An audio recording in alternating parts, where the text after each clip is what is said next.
جی دوستو، بھائیوں، بچوں، السلام علیکم۔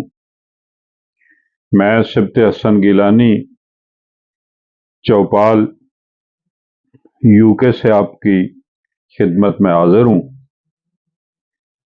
آج جس موضوع پر ہم بات کرنا چاہ رہے ہیں وہ موضوع انتہائی تکلیف دہ ہے جی، خاص کر کے پاکستان جیسے ممالک میں عام آدمی کی زندگی وہ اس وقت انتہائی تکلیف دہ میں صورتحال ہے۔ جہنم بن چکی ہے جی یہ زندگی عام آدمی کے لیے۔ میں سوچ کے اتنا خوف محسوس کر رہا ہوں، اتنا دکھ میں ہوں کہ جب کل سے یہ معلوم ہوا ہے کہ پیٹرول کی نئی قیمتیں 330 روپے سے متجاوز ہو چکی ہیں، 330 روپے پر لیٹر، جس کی وجہ سے زندگی تقریباً مفلوج ہو چکی ہے۔ تو میرے بھائیوں، پاکستان ٹیکنیکلی تو ڈیفالٹ نہیں ہوا جی، کیونکہ IMF جیسے ادارے کچھ نہ کچھ دے رہے ہیں اور انہیں اتنے ڈالر میسر ہیں اشرافیہ کو کہ وہ بیرون ممالک سے تیل خرید لیتے ہیں، اور ان کی اپنی پیجارو، ان کی اپنی پراڈو اور ان کی اپنی بڑی بڑی گاڑیاں جو ہیں وہ تو چل رہی ہیں جی، لیکن عام آدمی کا موٹر سائیکل بھی رک چکا ہے۔ جب عام آدمی موٹر سائیکل لے کر گھر سے نکلنے سے گھبرائے، موٹر سائیکل کا تیل بھی افورڈ نہ کر سکے، تو کیا ہم ایسے ملک کو ایک بحال معیشت والا ملک کہہ سکتے ہیں؟ نہیں جناب، یہ عملی طور پر عوام کے لیے ڈیفالٹ کر چکا ہے۔ عوام کے لیے یہ ملک اب دیوالیہ بن چکا ہے۔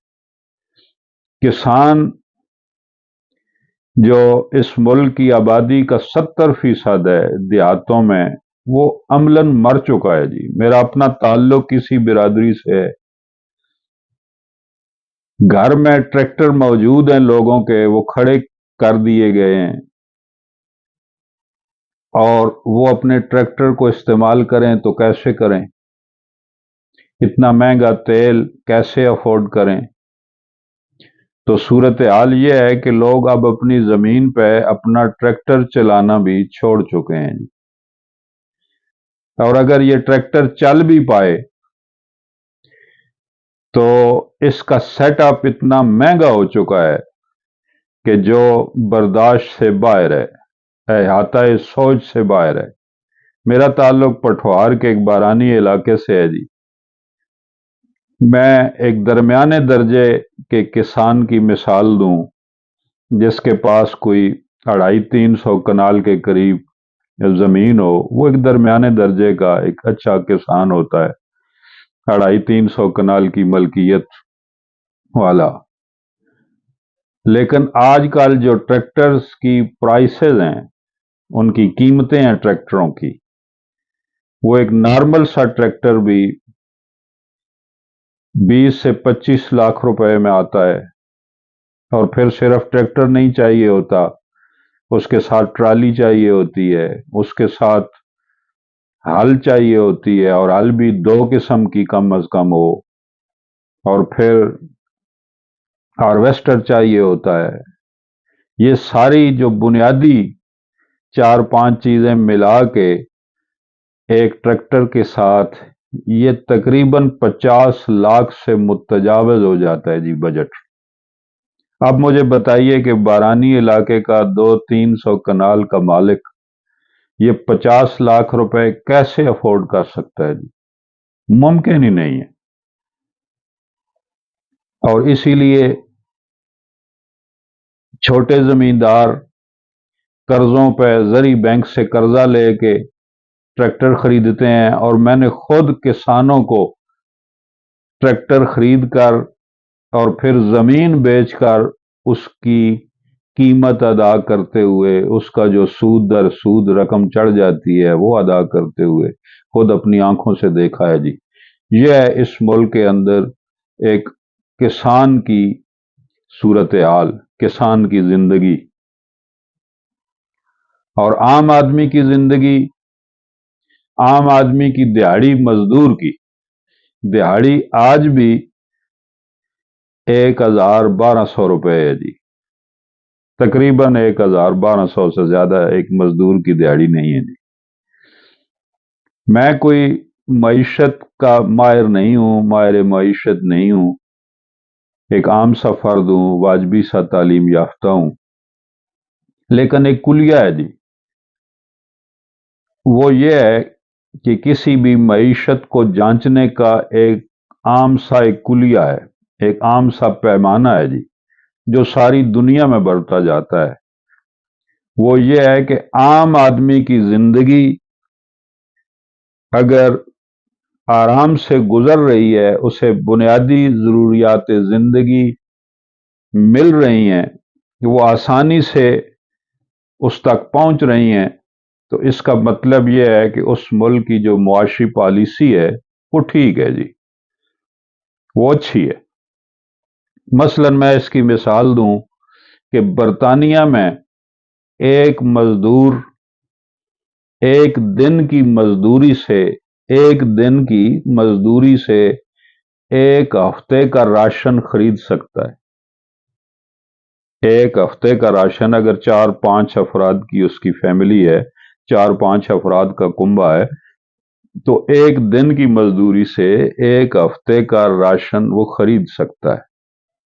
اور یہ ساری دنیا میں یہی اصول ہے کہ ایک مزدور ایک دن کی مزدوری سے کتنے وقت کے لیے اپنے کنبے کو پال سکتا ہے۔ بنیادی ضرورت تو روٹی ہے نا جی، جب پیٹ بھرا ہوگا اس کے بعد لباس کا سوچا جائے گا، اس کے بعد دیگر ضروریات زندگی کے متعلق سوچا جائے گا۔ سب سے بنیادی ترین جو ضرورت ہے وہ ہے روٹی جی، اور 3 وقت نہ صحیح، کم از کم 2 وقت کی صحیح۔ تو کیا پاکستان میں ایک مزدور ایک دن کی مزدوری سے کیا ایک دن بھی اپنے بچوں کو روٹی کھلانے کے قابل رہا ہے؟ تو اس کا جواب نہیں میں ہے، بالکل نو۔ اب مجھے بتائیں کہ 1,000 روپے میں 4 یا 5 آدمیوں کو ایک دن میں کھانا کیسے فراہم کر سکتا ہے ایک عام مزدور؟ تو اس کے ہاتھ سے تو سب کچھ نکل چکا ہے جی، زندگی اس کے لیے وبال جان بن چکی ہے۔ اسی لیے آئے روز یہ خبریں مل رہی ہیں کہ لوگ بھوک سے بلکتے ہوئے اپنے بچوں کو بھوک سے مرتا ہوا نہ دیکھ کر خودکشیاں کر رہے ہیں، اور جبکہ حکمران ہیں وہ ہمیں اب بھی سنہرے خواب اور کامیابیوں کے متعلق دعوے کرتے ہوئے نظر آتے ہیں، اور عام آدمی آج بھی یہ سمجھ رہا ہے کہ یہ سب کچھ پچھلی حکومت کا کیا دھرا تھا۔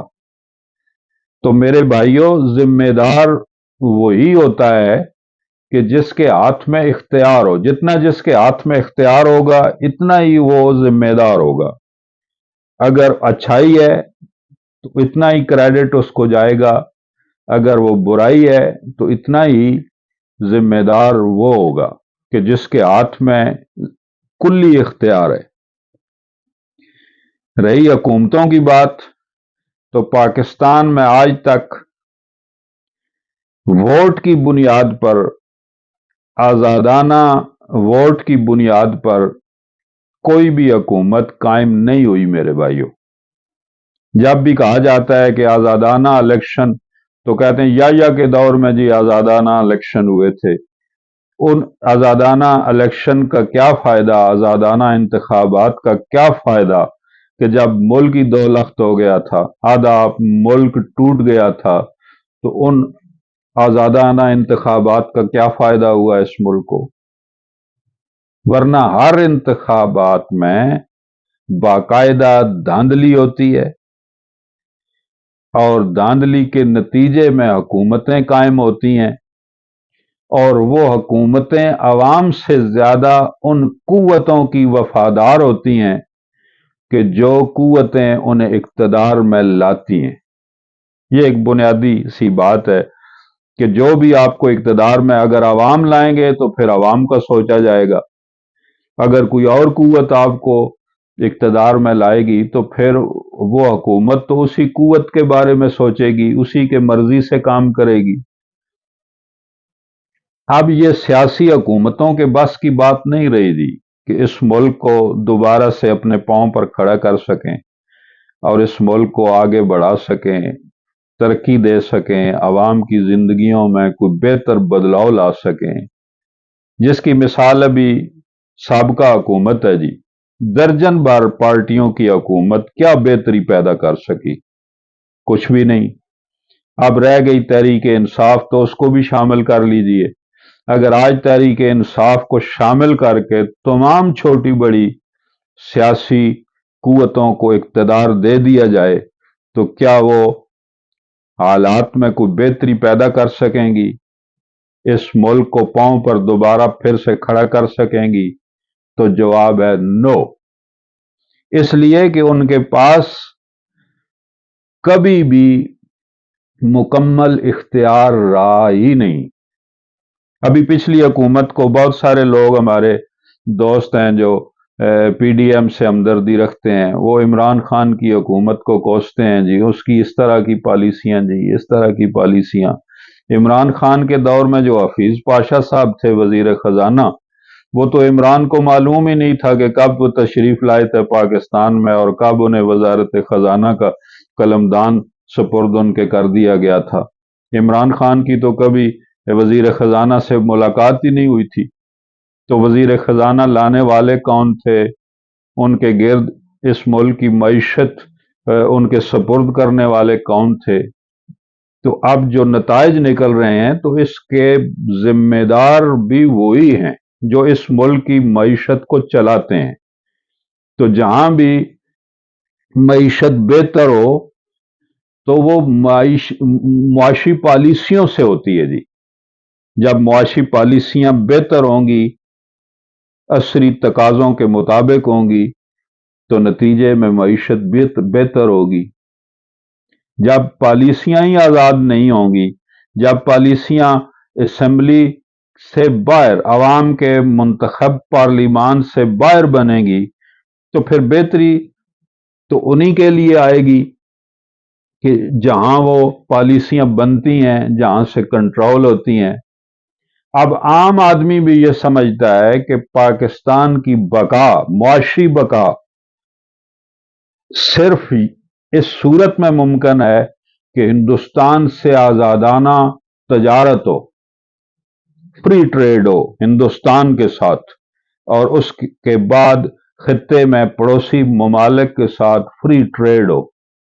اب مجھے بتائیں کہ اس کے راستے میں رکاوٹ کون ہے؟ کیا سیاستدان ہیں؟ کیا منتخب حکومتیں ہیں؟ اگر وہی رکاوٹ ہیں تو پھر ذمہ دار وہی ہیں۔ اگر کوئی رکاوٹ کہیں اور پر ہے تو ذمہ داری بھی وہیں عائد ہوگی میرے بھائیوں۔ اور جب تک اس ملک میں آزاد معاشی پالیسی نہیں بنائی جائے گی، آزاد خارجہ پالیسی نہیں بنائی جائے گی، اور جب فیصلے پارلیمنٹ میں نہیں ہوں گے، کہیں اور ہوں گے، تو اس وقت تک پاکستان لمحہ بلمحہ، دن بدن زوال پذیر رہے گا، اور اس کا انجام کبھی بھی اچھا نہیں ہوگا، کبھی بھی اچھا نہیں ہوگا۔ خدا حافظ۔